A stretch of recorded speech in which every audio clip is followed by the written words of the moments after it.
भूमि जय उत्तराखंड जय पहाड़। नमस्कार, मैं हूं दीपक पिंजाल और आप देख रहे हैं दस्तक पहाड़। इस समय हम मौजूद हैं उत्तराखंड के सुप्रसिद्ध गांव तहसील कांडई में। और कांडई जो कि कांडपाल ब्राह्मणों का मूल गांव है और इस गांव में अनेक विद्वान समय समय पे हुए हैं। आज हमारे पास इस गांव की एक महत्वपूर्ण जो विरासत है वो हमारे सामने है। सदियों पुराना इतिहास इसमें दर्ज है और इस सारी विरासत को सहेज रहे हैं श्री कालिका कांडपाल जी, जो पत्रकार हैं और अगस्त्यमुनि में निवास करते हैं। और अपने पूर्वजों की धरोहर को इन्होंने बहुत सलीके से सजो के रखा है। आप देख सकते हैं हमारे पास लगभग 400 साल पुरानी ये हाथ से लिखी हुई एक किताब है और इसके जो अक्षर आप देख सकते हैं, आप इन अक्षरों में कई इतिहास छिपा हुआ है। और सबसे बड़ी बात कि इस किताब के बीच में कुछ रंगीन चित्र भी हाथ से बनाए गए हैं। बहुत सारे चित्र इसमें हैं। ये अपनी तरह से उत्तराखंड के जो दुर्लभ प्राचीन पांडुलिपियां हैं उनमें से एक कही जाती है। और ये देख सकते हैं बहुत कम जगह इस प्रकार की जो पांडुलिपियां हैं वो प्राप्त होती हैं जिनमें रंगीन चित्रकारी की हुई है। और ये काफ़ी मात्रा में इसमें जो ये रंगीन चित्र हैं इसमें दशावतार दिखाए गए हैं। और जो गढ़वाल का जो पुराना जो जो चित्रकारी थी वो भी इसमें दिखाई गई है। आप देख सकते हैं इसमें ये गढ़वाल के जो राजा हैं मौला राम की जो चित्रकारी थी बहुत फेमस थी, उससे मिलती जुलती ये तस्वीर है। हाथ से लिखी हुई ये तस्वीरें हैं, ये आप देख सकते हैं। और ये इसके साथ ही यहाँ पे एक दुर्लभ संग्रह हमें मिला है। ये उस दौरान जो हाथ से लिखी हुई जो ये किताबें थी, इनको लिखने के लिए इस प्रकार की जो कलमें होती थी, ये जो स्थानीय एक वनस्पति होती है निंगाल, बांस की एक प्रजाति होती है, उससे ये कलमें बनाई जाती थी। और विभिन्न प्रकार के इनमें जो शेप दिए गए हैं ये छोटे और मोटे अक्षरों को लिखने कहते हैं। जो पुस्तकें हैं वो इतिहास का अहम हिस्सा होती हैं। और यहाँ पे जो लिखित साहित्य इस समय मौजूद है वो कई सौ साल पुराना है। आप देख सकते हैं ये हाथ से लिखी हुई एक जन्मपत्री है। इस जन्मपत्री में भगवान श्री राम का जो कुंडली थी वो भी इसमें बनाई जाती है। इसके अलावा कई देवताओं का इसमें जो वर्णन किया जाता है। और कई हाथ लंबी ये जन्मपत्रियां हाथ से लिखी जाती थी। कई सौ साल पुरानी ये जन्मपत्रियां हुआ करती थी। आप देख सकते हैं काफ़ी लंबी ये जो जन्मपत्री है और अभी भी इसमें काफ़ी कुछ जो लिखा हुआ है ये आप देख सकते हैं। ये इतिहास का एक अहम हिस्सा होता है और गढ़वाल की जो ज्योतिष परंपरा है उसका ये दुर्लभ प्रमाण आप कह सकते हैं, क्योंकि ये लगभग हर गांव में इस प्रकार की जो ये दुर्लभ जन्म कुंडलियां थी ये पुराने समय से बनाई जाती थी। और इनमें जो ये कपड़ा है ये प्रयोग किया जाता था। इससे चावल का जो मांड है उसको इस पर लगाया जाता था। विभिन्न जो औषधीय रंग हैं पेड़ पौधों और पत्तियों से जो प्राप्त होते हैं उन रंगों का इसमें प्राकृतिक रंगों का इसमें प्रयोग किया जाता था। और ये जो दुर्लभ विरासत है ये इस समय ग्राम सभा बेंजी कांडई की है। बेंजी कांडई जो दसुला क्षेत्र का एक प्रमुख विद्वानों का गांव है। कांडपाल जाति यहाँ पे निवास करती है। भारद्वाज गोत्रीय ये ब्राह्मण हैं। और सम्मत लगभग माना जाता है इतिहास के जो पन्नों में है लगभग 16वीं सदी में ये कुमाऊं से गढ़वाल के इस क्षेत्र में आए थे और दसुला क्षेत्र में ये यहाँ पे बसे। कुमाऊं का जो इनका मूल गांव था कांडपालों का कांडई, उसी नाम से यहाँ पे ये गांव बसा। और तब से ये अनवरत इनकी कई पीढ़ियाँ इस गांव में हो चुकी हैं। विद्वान जाति के ये जो ब्राह्मण हैं ये ज्योतिष कर्मकांड और वैदिक गणित के विद्वान माने जाते हैं। यहाँ आपको कई दुर्लभ चीज़ें इस गांव में प्राप्त होंगी।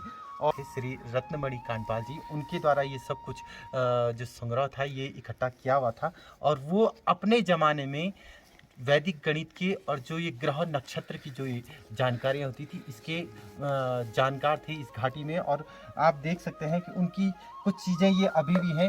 ये नल तूलिका कहा जाता है। ये नक्षत्र विज्ञान का एक दुर्लभ यंत्र होता है। हालांकि इसकी काफ़ी चीज़ें इसमें इस समय मिट गई हैं, लेकिन ये जब भी अपने स्वरूप में रहा होगा तो ये पूरा रहा होगा। ये आप देख सकते हैं ये नक्षत्र ग्रह नक्षत्रों की जो चाल है उसको देखने के लिए प्रयुक्त होता था। इसके साथ ही हमें यहाँ पे एक दुर्लभ भोजपत्र मिला है। पुराने ज़माने में इस दुर्लभ भोजपत्र पे जो लिखी जाती थी, जो पांडुलिपियाँ लिखी जाती थी, इन्हीं भोजपत्रों पे लिखी जाती थी। और इस प्रकार से किताबों को बिल्कुल सहेज कर रखा जाता है। लकड़ी का एक फ्रेम होता था और इन फ्रेमों के बीच में हाथ से लिखी हुई किताबें इसमें रखी जाती थी। और काफ़ी दुर्लभ जो साहित्य था इनमें छुपा हुआ था। इसमें संस्कृत की किताबें हैं, आयुर्वेद की और ज्योतिष की किताबें हैं, और कुछ जो दुर्लभ पांडुलिपियां हैं वो भी आप देख सकते हैं। ये देख सकते हैं इस खजाने में आज हमको बहुत महत्वपूर्ण सामग्रियां इतिहास की मिली हैं, और इनको सहेजने का जो श्रेय है वो वरिष्ठ पत्रकार जो है कालिका कांडपाल जी, उनके द्वारा इन्होंने अभी तक अपनी पूर्वजों को बिल्कुल सहेज के रखा हुआ है। विभिन्न प्रकार की जो कलमें हैं, ये निगाल से बनी हुई जो कलमें हैं, ये अभी भी यहाँ पे इन्होंने सुरक्षित रखी हुई हैं। इतिहास का महत्वपूर्ण हिस्सा इसे कहा जा सकता है। और जो आने वाली पीढ़ी है वो हमारी जो ये सांस्कृतिक विरासत है, ये जो धरोहर है पूर्वजों की, आप इस प्रकार के संग्रह में अपनी इस पूर्वजों की जो गौरव गाथा है उसको देख सकते हैं। प्रसिद्ध कवि हुए हैं श्री सर्वेश्वर दत्त कांडपाल जी। लगभग 1972 में उन्होंने समौण बुझौण नाम से एक रचना दी थी। गढ़वाली भाषा की सबसे लोकप्रिय रचनाओं में समौण बुझौण है। संग्रह हमें इस समय प्राप्त हुआ है। इसके जो संग्रह करता है, इसको जो संजो कर रखे हुए हैं पीढ़ी दर पीढ़ी, कालिका कांडपाल जी। नमस्कार कालिका कांडपाल जी। नमस्कार बेंजवाल जी, आपका दस्तक पहाड़ में आपका स्वागत है। कांडपाल जी, मैं ये जानना चाहूँगा कि कितनी पीढ़ियों से आप इस दुर्लभ संग्रह को संजो के रखे हुए हैं? बेंजवाल जी, ये जो आप समस्त चीज़ें यहाँ पर देख रहे हैं, ये मेरे जो दादाजी हैं, उनके पिताजी, मतलब मेरे बूढ़े दादाजी, उनके द्वारा लिखित और संग्रहित ये समस्त जो यहाँ पर है, जो आपको पुस्तकें दिख रही हैं, जो भी सामग्री दिख रही है, ये उनके समय से है। और इसको आगे बढ़ाने का काम मेरे दादाजी श्री केशवानंद कांडपाल जी ने किया। उसके बाद उसको सुरक्षित रखने का मेरे पिताजी स्वर्गीय श्री विशालमणि कांडपाल जी। और अब ये इस तरीके की स्थिति में है, बहुत अच्छी स्थिति में नहीं है, और ये जो किताबें हैं ये धीरे धीरे ख़राब हो रही हैं। तो कांडपाल जी, क्योंकि जो विद्वता है ये कांडई गांव में, और जो कांडपाल वंशज हैं वो उनमें समाहित है, और विभिन्न क्षेत्रों में जो कांडपाल ब्राह्मण हैं उनकी विद्वता स्पष्ट इतिहास में परिलक्षित होती है। जो आप समाचार पत्र देख रहे हैं ये साप्ताहिक भारत समाचार पत्र है। सोमवार 8 सितंबर 1941 का ये पत्र है, और इस पत्र में भारत को ब्रिटेन की बराबरी का पद दिया जाए, केंद्र में राष्ट्रीय सरकार तथा प्रांतों में उत्तरदायी शासन फिर स्थापित हो। ये आप पत्र देख सकते हैं। ये बहुत दुर्लभ पत्र है, 1941 का है, और ये कालिका कांडपाल जी के इस दुर्लभ संग्रह में ये पत्र हमें प्राप्त हुआ है। इसके साथ ही लाहौर से प्रकाशित दैनिक हिंदी मिलाप जो अखबार है, ये भी यहाँ पे देख सकते हैं। ये जो पुस्तक है, अभी तक जितना हम समझ पाए इन पुस्तकों को देख करके मुझे लगता है कि ये जो किताबें हैं ये लगभग आज से 300 से 400 साल पुरानी हैं। और उस समय स्वर्गीय श्री रतनमणि कांडपाल जी, जो हमारे बूढ़े दादाजी थे, उनके द्वारा ज्योतिष विज्ञान पर बहुत बेहतर कार्य किए गए। और नलिका तुलिका जो है उस समय बहुत प्रसिद्ध, हमसिल जो एक स्थान है यहाँ पर चमोली जिले का, उस गांव में उस समय वो निवास करते थे। और वहाँ पर पूरे गढ़वाल क्षेत्र से और कुमाऊं क्षेत्र से बहुत सारे विद्वान इस नलिका तुलिका और इन तमाम ज्योतिष और आयुर्वेद विज्ञान की जो चीज़ें हैं उनको देखने के लिए लोग आते थे। और बहुत प्रसिद्ध लोग जैसे वो सिरदर आज़ाद जी, वो बहुत लंबे समय तक यहाँ पर रहे और उन्होंने ये समस्त चीज़ें यहाँ पर सीखी। तो ऐसे बहुत सारे लोगों ने इस जहाँ पर ये विद्यालय था, विद्यालय इसको कहेंगे उस समय का, गुरुकुल, तो वहाँ पर लोग आते थे और कई महीनों तक, सालों तक रह कर के इन किताबों का अध्ययन करते थे। इस नलिका तुलिका, ज्योतिष, आयुर्वेदिक, इन तमाम चीज़ों को सीखते थे।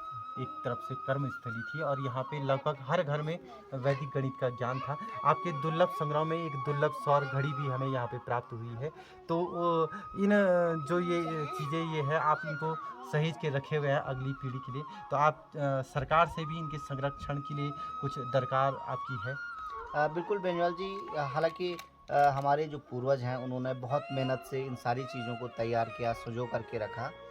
और आज क्योंकि हमको इस बारे में इतना ज्ञान, इतना नॉलेज नहीं है, इन चीज़ों को हम सटीक तरीके से संरक्षित नहीं कर पा रहे हैं। इसके लिए आवश्यकता है कि ऐसे कुछ विद्वान लोग जो इन सारी चीज़ों को पढ़ सकें, इन चीज़ों को समझ सकें, इनकी समझ रखें और सरकार के स्तर पर भी इनको संरक्षित करने के लिए, इनको अगली पीढ़ी तक पहुंचाने के लिए और इनमें कुछ अगर इस तरीके की चीज़ें, दुर्लभ चीज़ें अगर इनमें उपलब्ध हैं तो उनको संरक्षित किया जाना चाहिए। तो इस समय आप दस्तक पहाड़ पे आपने देखा, ये हमारे साथ कालिका कांडपाल जी हैं। बिल्कुल उम्मीदों के पहाड़ इनको कहा जा सकता है, क्योंकि जो अपनी धरोहरों को पीढ़ी दर पीढ़ी इन्होंने सहेज के रखा है। लगभग 300-400 साल पुरानी दुर्लभ जो पुस्तकें आप देख सकते हैं इस समय इनके पास मौजूद हैं और ये इतिहास का बहुत ही महत्वपूर्ण अंग है। उत्तराखंड की जो संस्कृति है, उत्तराखंड की जो धर्म और आस्थाएं हैं, जो जातियों का यहाँ पे विभिन्न प्रकार का जो इतिहास है, वो सब इन किताबों में समाहित है। हमारे पहाड़ के लिए ये बहुत दुर्लभ विरासत है। कालिका कांडपाल जी, आपके पूरे उत्तराखंड की इस दुर्लभ विरासत को सहेजने के लिए बहुत बहुत आभार, बहुत बहुत धन्यवाद।